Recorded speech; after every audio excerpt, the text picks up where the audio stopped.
So today I'm making a spicy chickpea soup, and it's kind of a North African thing. I just also recently put up a video about Chermoula, which is kind of a North African condiment slash marinade. So that's going to go with this as part of the garnish for it. What I did is I soaked chickpeas overnight, six dry cups of chickpeas, and I'm cooking those behind me on the stove right now, bringing that up. And in the meanwhile, I'm going to toast my spices, and then I've got my mirepoix mostly cut for this stew. It's going to be pretty similar. The difference of this stew from the other ones that I've made so far is it's a much heavier spice profile. So North Africa is kind of on the spice trade route from India to Europe, and so you see kind of a lot heavier and different spices. So we're going to be using bay leaf, fresh cinnamon, cumin, coriander, allspice, and black pepper are going to be our main seasonings. And then in addition to that, in the chermoula, we're looking at a bunch of really fresh herbs: cilantro, mint, and parsley, lemon juice, lemon zest, that sort of stuff. So we're going to get a really intense spice and herb profile. North Africans are generally halal, so they don't do pork of any kind, and they eat a lot of vegetarian dishes. So this one's actually vegetarian, and part of cuisine surrounding vegetarians is that it's generally spicier, and they have a lot of punch, a lot of flavor for the vegetables. And we're also gonna get a little sweat on it, a little heat from that hot climate area. Every single stew in every equatorial country does this. If you go to Mexico or Thailand or India or the Mediterranean, they all have spicy stews, even though it's 100 plus degrees out and humid and hot. So we're going to go over and measure our spices and toast them. Coriander is 2 tablespoons.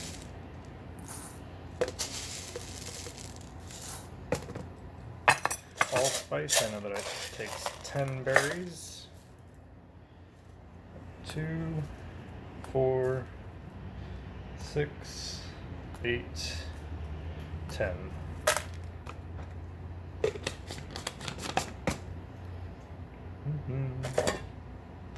There it is. Black pepper, 2 tablespoons, whole.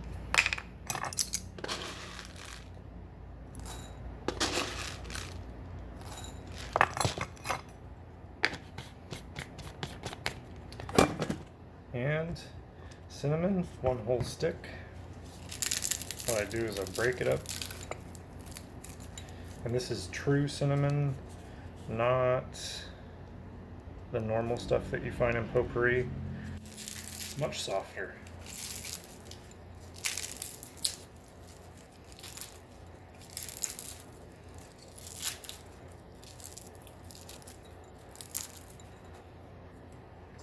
Okay. What else do I need? Cumin, 2.5 teaspoons. That's 3/4 of a tablespoon. I don't have whole cumin right now, but I'll get some more in eventually. And then I need also chili. Frequently, when I cook, I reach for my Korean chili, but since we're cooking African, I'm not actually using African chili. This is Urfa Biber, and it's from Turkey actually. It has kind of an interesting process to it, but it has something of a tobacco-y flavor, so that's an interesting depth of flavor, and I use a lot of that when I'm doing kind of the North African and spicier, Eastern-leaning Mediterranean stuff. So it's something that I've been familiar with and using for quite a while, and I recommend getting it and trying it if you can. So now we're going to take our spices, we're going to toast them really nicely. Once they get aromatic on a low heat in a heavy cast iron pan, we know that they're going to be good to grind, and we'll be pretty much ready to start making the stew. Alright, so my garbanzos are coming up to a simmer. I'm going to turn that down a little bit. I've already skimmed off the nasty scum so that it doesn't boil over on me today. So that's pretty good. And then here are my spices toasting. So we're just looking to kind of bring the essential oils out of the spices and toast them really lightly. We don't want to get them dark. We're not really looking to color them very much. Just get them hot and get the oils kind of coming out, and then they'll be good if we did a good job to grind in the mortar and pestle. And then that'll be kind of the big flavor profile for the soup. This is also really similar to what the Greeks use in a number of different dishes. Black pepper, cinnamon, and allspice is a staple kind of trinity for Greek cooking. So as you get into the east of the halfway mark in the Mediterranean, you start seeing a lot of this kind of spice influence. And one thing I find when I'm doing big batches of spices is that you can mix them in the blender really easily. It'll get you most of the way there, and then just pour a small bit into the mortar and pestle to finish it. You'll get a much finer grind out of that, but it goes real fast in the blender. And if you have a spice mill that you are going to either clean out really thoroughly or want to dedicate to doing spices, the spice mill will do it really easily and really fast.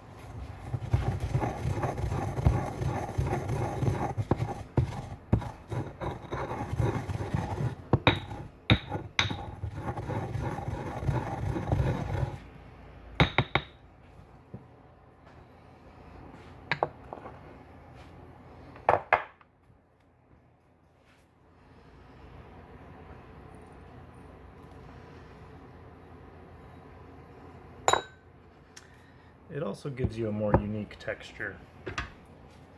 It's never perfectly smooth.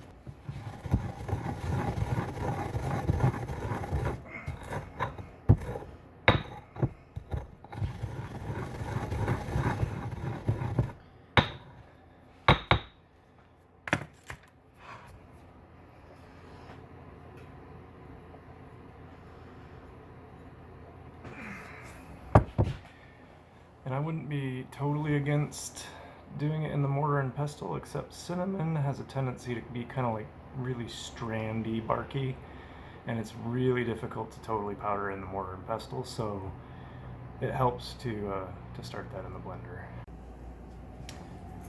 Okay, so I've added some olive oil in here to sweat our veggies.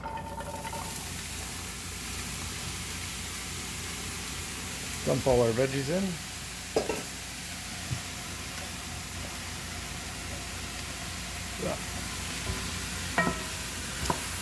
And all we're going to do is we're going to sweat these down just like normal, and then we're going to add all of our dry spices in before we deglaze, and we're going to kind of toast those spices a little bit before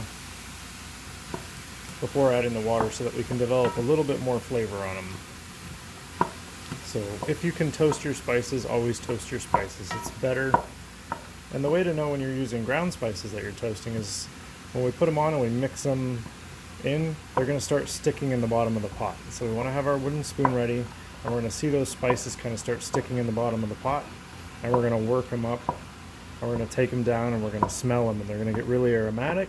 And there's a point where if it starts to smell kind of bitter or pungent, or they've gone too far, so we're going to have our water ready to go, and as soon as they smell like just delightfully aromatic, we're going to add the water, and then the stew is pretty much done. So I'm going to cook these beans. They've been going for 20 minutes or so, and we can pull some out if we want to and just taste them and see. They probably need another hour, so no big deal. What we'll do is we're just going to cook them there until we bring our water up.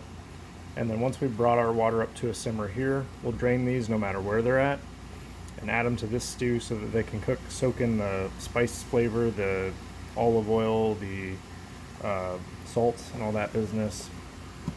And they'll also thicken this one up, which this one, it's nice if it gets a little bit thick. We don't want it to be too runny. So we'll let those go for a little while. Okay, so we got some good sweat going on. I got it on pretty close to high heat.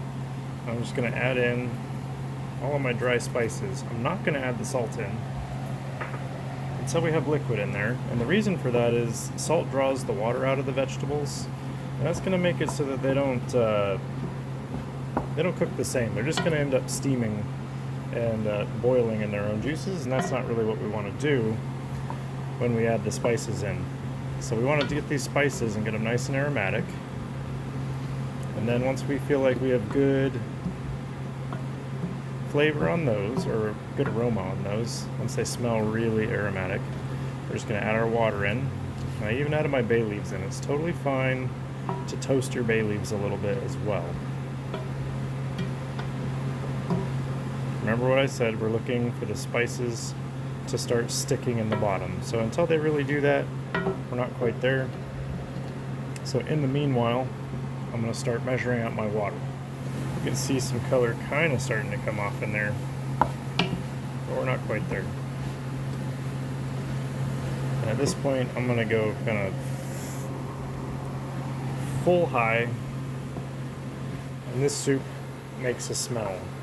It's going to make everyone in the house wonder what's going on. It's good. It's cinnamon and pepper and allspice and cumin. It's a lot going on. Well, my spices aren't really sticking, but I was kind of started a little bit too low on the temperature and lost some of my momentum. So I think they've gone long enough though. I'm going to add the water in.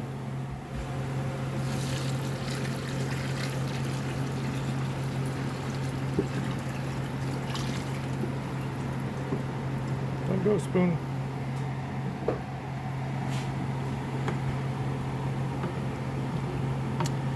And then,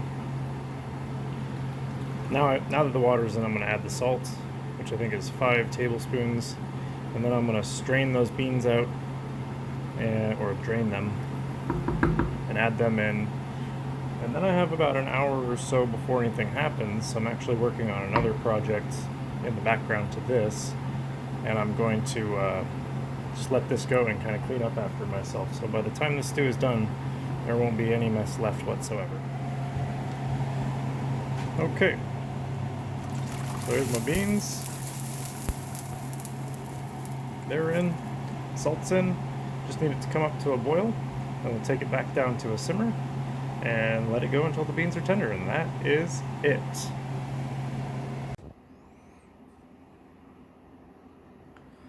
It's a really nice rustic, spicy, kind of North African Mediterranean style vegetarian stew.